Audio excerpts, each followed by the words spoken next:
anterior, las clases, o mejor dicho, los géneros literarios. Fueron importantes, ¿ya? Fueron importantes, porque a partir de ahí se pudo desarrollar una mejor investigación, ¿ok? Eh, como todo fenómeno, tienes tú que de alguna manera eh, identificar, clasificar, mejor dicho, clasificar, en este caso, las características de cada especie. Y en el caso de la literatura, las características de cada producto literario. ¿Ok? Entonces hemos podido ver el género épico, el género lírico, el género dramático, que fue la primera clasificación de Aristóteles, y luego no se sumó el género narrativo que continuó al género épico y se agregó adicionalmente el género expositivo, ¿no? Cuya especie se pone el ensayo, ¿no? Y puede tratar de diversos temas. Bien. Lo que vamos a ver a continuación es uno de ellos, uno de esas categorías, que viene a ser la poesía y el verso. ¿Ok? Eso es lo que vamos a ver a continuación. Entonces dice, según el autor, ¿no? Nos comenta, olvidemos por un momento las preguntas y respuestas. Por un momento solo observemos la vida, ¿no? Sobre nosotros, el viento helado, o el verano corriendo, las calles, la soledad de los pájaros en los cables de luz, el fluir de la sangre por las venas. ¿Qué sentiste? ¿Qué recuerdas? ¿Qué es poesía? Poesía es arte y destino. El arte de ver distinto, de ir hacia nuestro interior. Por algo, el poeta Reich decía que solo necesitamos ahondar en la infancia para escribirla. Escribir es el modo de atraparla, de eternizarla, para que otros la desaten. Drummond de Andrade, un gran poeta brasileño, decía que todos tenemos una llave para abrir las palabras. En tiempos de Facebook parece esto perdido, ¿no? Entonces, no sé, bueno, ustedes, pero aunque esta es normalmente suele ser una etapa de la vida muy propensa en donde, por ejemplo, hay muchas personas que les gusta escribir poesías. No lo dicen, no lo expresan, ¿ok? Pero a veces, o sea, suelen en ese caso tener esos retazos de claridad y se interiorizan y expresan los sentimientos que llevan dentro, ¿ok? Entonces, claro, obviamente que no vamos a igualar la poesía de esos tiempos con los actuales. En los actuales, por ejemplo, ya es una poesía más como escrita a prosa. Es muy distinta a la poesía escrita en esos tiempos que había todo un sistema. Porque ya, actualmente eso ya no se hace. Pero conserva la esencia que es en este caso el descubrimiento del mundo interior. ¿Ok? Entonces, podemos definir a la poesía como el acto de observar y hallar la belleza. El poema es la acción de escribirla. Cuando se escribe poesía, se hacen poemas. Y los poemas tienen una forma particular de construirse. Se dividen en versos de todo tipo, incluyendo formas visuales como los caligramas o breves líneas como los haikus. Unas pizcas de vida y muerte también.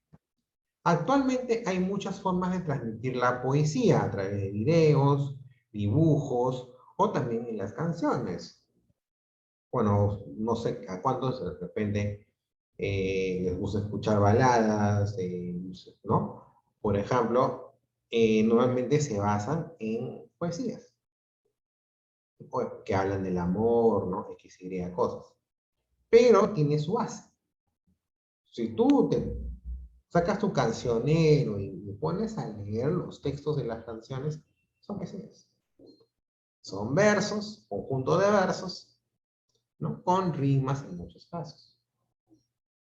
¿Ok? Entonces, claro, antes de repente la forma de transmitir poesía era a través de poemarios, ¿no? Pero ahora tienen otros medios, igual de válidos también, ¿no? Igual de válidos. O por ejemplo, cuando si tú entras al Facebook, de repente estás en comunidades o por ahí a veces tenemos contactos que nos reenvían memes, pero esos memes son más, como, ¿no? Tienen en este caso, no digamos memes, ¿no? Sino son dibujos, son imágenes, ¿no? Donde efectivamente hay, ¿no? Están escritos los poemas, ¿no? Y bueno, la forma de transmitir es variopinta, ahora ha cambiado, ¿no es cierto? Lo que respecta a la forma escrita, tenemos que centrarnos en los versos. Cuando los versos se juntan, nacen las estrofas. Suele tener rima y ritmo, es decir, canción y melodía. Si el poeta no quiere usar la rima clásica, puede usar el verso libre.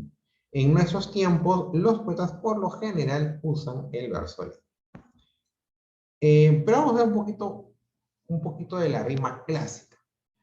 ¿Qué es la rima consonante? La rima consonante es la llamada rima perfecta.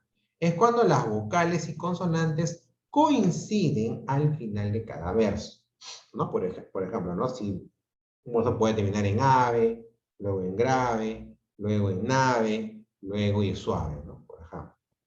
La rima asonante es la llamada rima imperfecta. Es cuando solo las vocales son iguales al final de cada verso.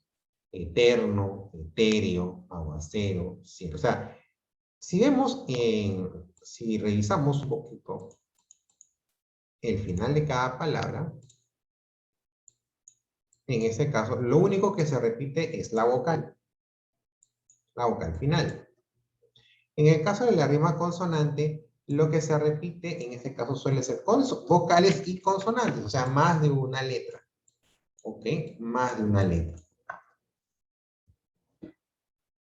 Hay distintos tipos de poesía según las estrofas que presentan. A estas se les conocen como especies líricas. Tenemos la oda. ¿Qué cosa es la oda? Es una forma poética que exalta y expresa. Se caracteriza por un lenguaje entusiasta y elevado. Expresa asuntos muy diversos, el amor, la naturaleza, e incluso temas cotidianos como la cebolla, en el caso de Neruda, ¿no? Un ejemplo de ellos es Oda a la vida retirada de Fray Luis de León.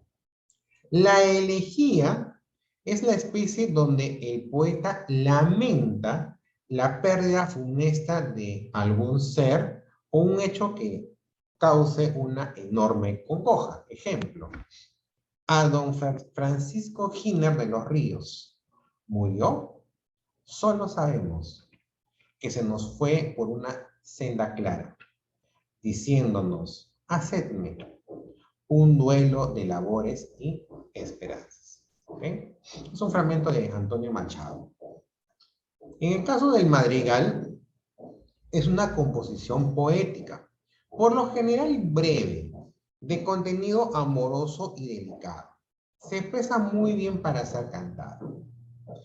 Ejemplo, ojos claros, ojos serenos. Perdón, ojos claros, serenos.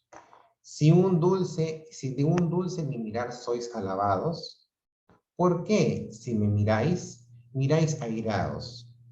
Si cuando más piadosos, más bellos parecéis, aquel que os mire, no me miréis conmigo. ¿Ok? Ese es un madrigal de Gutiérrez.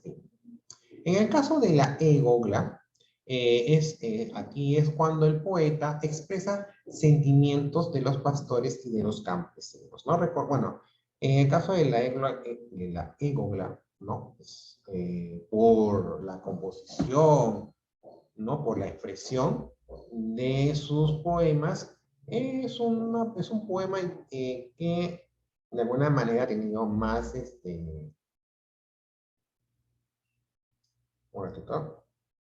Ya, ya es un poema que ha tenido mayor cobertura, o mejor dicho, ¿no?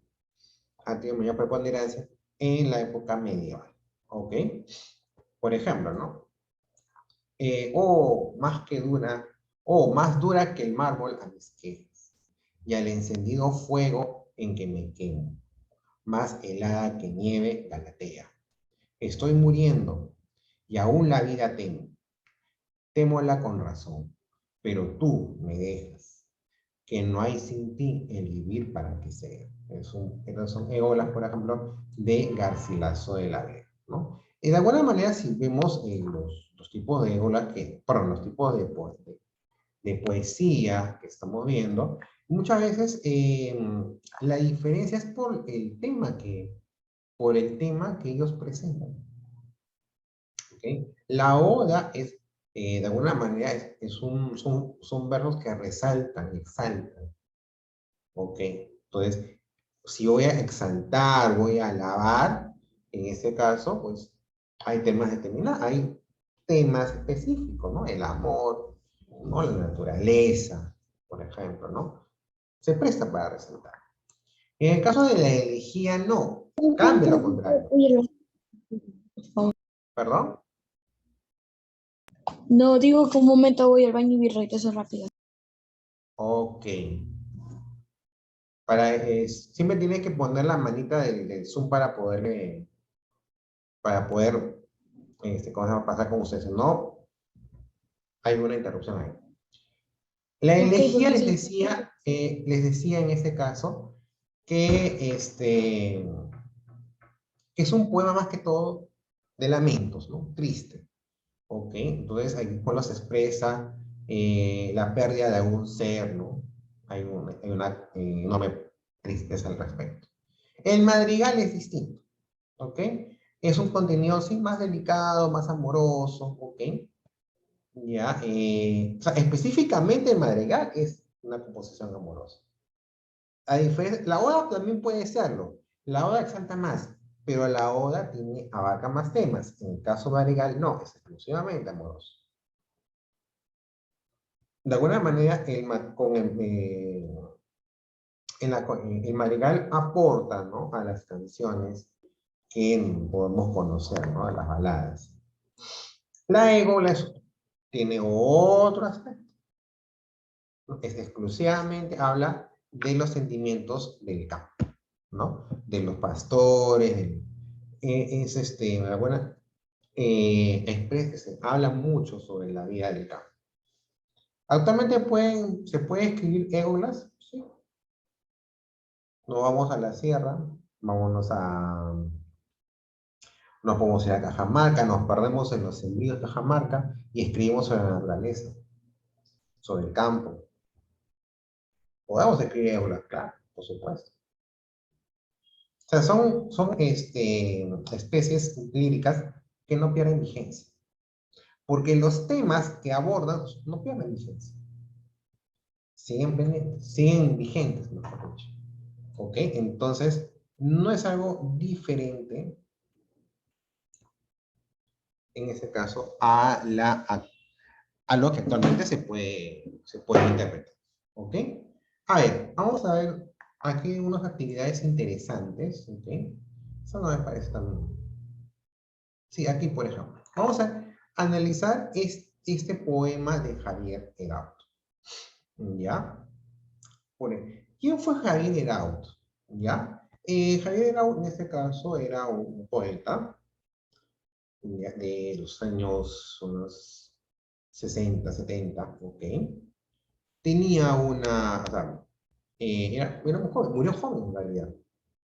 Murió muy joven. Si no me equivoco, a los 30 y tantos años. O sea, estaba prácticamente en la flor de su juventud, porque de alguna manera Javier Eraut era un tipo eh, que era reconocido por su poema y tenía mucho futuro. ¿Ok? Sí, pero en ese caso eran tiempos, si hablamos de los 60 y 70, eran tiempos en ese caso, que estaba muy en boga, muy vigente en este caso, el concepto de guerrillas, ya que de alguna manera las guerrillas en esa época, ¿no? Era una especie de movimiento, ¿ok? Que en realidad era ser una alternativa al Estado en ese momento, ¿ok? Pero en este caso, lamentablemente, Javier, por su inclusión, ¿no? Porque él fue guerrillero también, él al final fue asesinado, ¿no? Joven, como les dije, ¿ya? Y de alguna manera, pues, dejó buena obra, pero corta, muy breve. ¿Okay? Pero sí, en este caso, sí, si podemos de alguna manera resaltar la vida de Javier Grau, es que de alguna manera plasmó su propia visión en su obra. ¿Okay? Por ejemplo, ¿qué dice, no? En verdad hablando, la poesía es un trabajo difícil que se pierde o se gana al compás de los años otoñales. Cuando uno es joven y las flores caen, no se recogen, uno escribe y escribe entre las noches. Y a veces se llenan cientos y cientos de cuartillas inservibles. Cuartillas es como el papel, ¿ok? La hoja. Uno puede alardear y decir, yo escribo y no corrijo.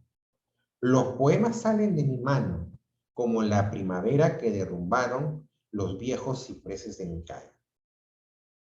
Pero conforme pasa el tiempo y los años se filtran entre las sienes, la poesía se va haciendo trabajo de alfarero. Arcilla que se cuece entre las manos, arcilla que moldean fuegos rápidos. Y la poesía es un relámpago maravilloso, una lluvia de palabras silenciosas, un bosque de latidos y esperanzas, el canto de los pueblos oprimidos, el nuevo canto de los pueblos liberados. Y la poesía es entonces el amor, la muerte, la redención del hombre. ¿Okay? Normalmente en las poesías no tienen un lenguaje directo, es un lenguaje simbólico. ¿Qué quiere decir? Que para decirte algo, en este caso, trabajan mucho con figuras literarias, ¿no? Por ejemplo, si te dicen, ¿no? Conforme pasa el tiempo y los años se filan entre las sienes. ¿Qué quiere decir eso? Estás hablando de que estás hablando del envejecimiento, pero no te dice, no, te hubiera dicho muy fácil conforme envejecemos, ¿no? Es directo, conforme envejecemos. Perfecto, es directo. Pero no te quiere, o sea, cuando nosotros leemos, ¿no? estos versos, conforme pasa el tiempo y los años se filtran entre las sienes. O sea, es, le da le da otro color. No es tan frío o seco decir envejezco a decir pasa el tiempo y los años se filtran entre las sienes. Te da otro aire. Porque justamente la misma poesía lo exige, ¿no? La poesía se va haciendo trabajo de alfarero. Ya el alfarero es aquel que, en este caso, crea, pues, cerámicas, ¿ok? En algún tiempo, yo me acuerdo haber escrito, cuando escribía mis retazos de textos, no era tan fan de la poesía, no era tan fan. En realidad nunca lo, o sea, lo leo, hay algunas poesías que sí me gustan, pero no sé qué, oh, ¿ya? Y en algún momento una chica le pasé a una amiga de hace tiempo, le pasé un texto. Y no le gustó, no le gustó, no. Y me dijo, no, pero a mí me gustan más los textos que se escriben de manera natural. Y me hizo acordar eso, esta frase, estos verbos. Uno puede alardear y decir, yo escribo y no corrijo. Los poemas salen de mi mano. O sea, es como que no es natural, a mí me nace, ¿no? Pero muchas veces no es, o sea, puede haber puede ser que haya gente con ese talento, ¿ya? Todos tenemos un talento. Pero muchas veces, como dice Javier, pasan los años y ya eso que es natural ya no es tan natural. Muchas veces hay que trabajarlo, hay que plasmarlo y luego enmendarlo. ¿Ok? Porque mientras más, o sea, como dice, ¿no? La poesía se va haciendo trabajo de alfarero. Arcilla que se cuece entre las manos, arcilla que moldean fuegos rápidos. O sea, tengo que trabajar. Lo que pueda, o sea, el poeta, de repente no, creo que hay, no es que hay esa imagen del poeta, ¿no? De los tiempos así, de los cantares de gesta, ¿no? Que va todo con su sombrerito, con su capa, y con su, ¿no? Tipo pitufo poeta, ¿no? Que escribe versos en su papiro. No, un poeta, actualmente, por ejemplo, ¿no? Claro, o sea, tiene la experiencia de conformarte versos, pero ya, o sea, pero para llegar al nivel que el poeta desea, tiene que plasmar y de acuerdo a eso corregirá. No siempre los versos van a salir naturales, ¿ok? Habrá quien tenga el talento, no lo dudo, pero no, o sea, pero como es él, ¿no? O sea, a la larga, o sea, necesitamos de la experiencia. Esto que puede hablar de la experiencia del autor, o sea, perdón, claro, habla de la experiencia de escribir, de producir textos. Si lo, si lo podemos trasladar a otros aspectos de la vida, lo que te quiere decir es que no basta solamente el talento, sino que es imprescindible, en este caso, la experiencia, porque te hace, en este caso, moldear, hace trabajar ese talento y te da un producto renovado. ¿Ok? Entonces, la poesía, si bien puede salirte de manera natural, no necesariamente o sea, no necesariamente, ¿cómo se llama? El que tenga el talento natural es un poeta, no. Muchas veces hay gente que ni siquiera supo o pensaba que podía ser poeta, pero al final, con la propia experiencia, va formándose un estilo. Ya, y en ese andar, pues la poesía no está exenta, ¿no? Y por ejemplo, en la última parte de este poema habla, ¿no? La poesía es un relámpago maravilloso, una lluvia de piedras silenciosas, un bosque de latidos y esperanzas, el canto de los... O sea, lo que te dicen es que la naturaleza expresa todo lo que se le ocurra. Te puede expresar un relámpago, te puede expresar piedras silenciosas. Es una lluvia de piedras silenciosas. O sea, estamos hablando de que puede tomar, en este caso, eh, como base todo lo que le ofrezca el mundo. Y también, o sea, no solamente la poesía es un canto de ciertos temas, también muchas veces es usada como un instrumento ¿cómo se llama? De transformación social. Por eso, el canto de los pueblos oprimidos, el nuevo canto de los pueblos liberados. En la época de Javier Eraut, ¿ya? Se hablaba mucho de la reforma agraria, que después lo llega a plasmar Juan Velasco Alvarado. Y está coligada, en este caso, al problema del indio que hablaba José Carlos Mariátegui en sus 7 ensayos de la realidad peruana. ¿Y cuál era eso? Era que había un Perú que estaba, en este caso, supeditado, en este caso, a los grandes hacendados, a los que tenían grandes haciendas y manejaban el dinero y concentraban el dinero que producía el país en ese momento. Por eso, Eraut y otros se sublevaban contra ese estado de las cosas. A él no le funcionó. El movimiento de Eraut no funcionó. Tanto así que él termina siendo asesinado. ¿Ok? Pero, o sea, pero de alguna manera su poesía, su obra,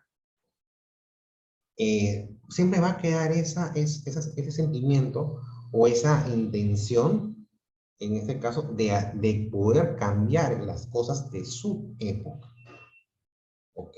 Entonces, el poema no solamente me va a hablar del amor, me va a hablar de la familia, no. El poema puede, o sea, te puede hablar de temas universales. ¿Ok? Es un medio, o sea, es un medio de expresión, tanto como en novela, tanto como en cuento. La literatura expresa, en este caso, eh, lo que hay lo que pasa en su tiempo y es libre de expresar. Lo puede expresar en grandes obras, como por ejemplo lo fue eh, La ciudad de los perros, ¿no? Que hablaba sobre, por ejemplo, la vida en una escuela militar. Y una vida muy dura, una vida donde habían rangos ¿no? Que en los mayores grados abusaban, se permitían abusar en los grados menores, por ejemplo, ¿no? Entonces, podría ser, la literatura es un medio donde podemos expresar lo que pasa en nuestro alrededor. Y la poesía no es exenta, no está exenta de ese deber, ¿ok? Entonces, el poeta, o sea, bacán, te habla de sus sentimientos, pero sus sentimientos también son, o sea, de alguna manera reflejan lo que acontece a su alrededor. Y eso es lo que habla el autor, ¿ok? Entonces, esa es la obra que... Y era una obra tan buena, o sea, con figuras literarias que de alguna manera hacen que esos poemas tengan un vigor, ¿no? Se nota la fuerza de sus juventudes. Lamentablemente, él no tuvo mucho más tiempo para expresarlo. Hubiera sido interesante que de repente diera más tiempo y poder ver una obra de un era ya maduro, o de repente ya de los 40, los 50, porque muchas veces hay pasado, por ejemplo, con Vargas Llosa, por ejemplo, que La ciudad de los perros refleja un Vargas Llosa de los 70, de los 80, ¿no? Que era de alguna manera más eh, más seguidor de las guerrillas en ese tiempo de la Revolución Cubana, y es totalmente diferente a un Vargas Llosa actual que, por ejemplo, se codea con la realeza española. Entonces, la obra puede, de alguna manera, poner en contraposición al autor. Y ha sido interesante de repente ver esa evolución en Javier, por ejemplo, ¿no? Pero bueno, así es la vida. Y de alguna manera igual Javier nos deja su obra. ¿Ok? Entonces, podemos concluir que la poesía tiene es una composición diferente, en este caso, al género narrativo y al género dramático. ¿Ok? Se centra específicamente en los sentimientos internos del autor. ¿Ok? En ese caso es su visión sobre lo que acontece en el mundo. Es su visión interna. Te puede hablar de las calles, te puede hablar del viento, te puede hablar de la primavera, X temas, ¿ok? Pero de una visión más intimista, que no busca, en este caso, no pretende estar de acuerdo. Él expresa su sentir, punto. No, no tiene intención de que congenes tú con lo que pueda decir. Él solamente expresa lo que piensa, lo que le genera el verano, lo que le puede generar los pájaros en los cables de la luz, por ejemplo. Quiere revolverte, darte a entender qué es lo que tú puedes sentir ante ello también. Por eso es que el poema tiene esa atracción, porque en pocos versos se puede generar una multitud de sentimientos. Por eso es la diferencia. Por eso que Aristóteles lo clasifica como un género independiente al épico y al dramático, por la intención y por la composición de la misma. Por eso mismo. Entonces, y a lo largo de distintos tiempos, ¿no? También se, pues, la cultura griega, la romana, luego la etapa medieval, y eso que estamos hablando de literatura occidental, no estamos viendo literatura oriental, de la India, de la China, de la cultura japonesa, o sea, obviamente que tienes otra visión de su mundo, pero muy interesante. El que quiera llevar literatura en la universidad va a poder descubrir un mundo mayor. Lamentablemente, el programa, ¿no?, educativo en general no abarca, pero sí es también una literatura muy interesante, ¿no? Y que de alguna manera, o sea, plasma ese otro punto de vista en este caso, el mundo oriental. Que también sería bueno que nosotros lo comprendiéramos. Bueno, en fin, en todo caso, para terminar, ¿no? O sea, entonces hemos visto un género que es intimista, ¿ok? Por eso que Aristóteles lo clasifica en una sola categoría. Ok, chicos, entonces nos vemos el día jueves para su práctica. Les mando en un momento su PDF para que vayan a estudiar. Chao, chao, nos vemos.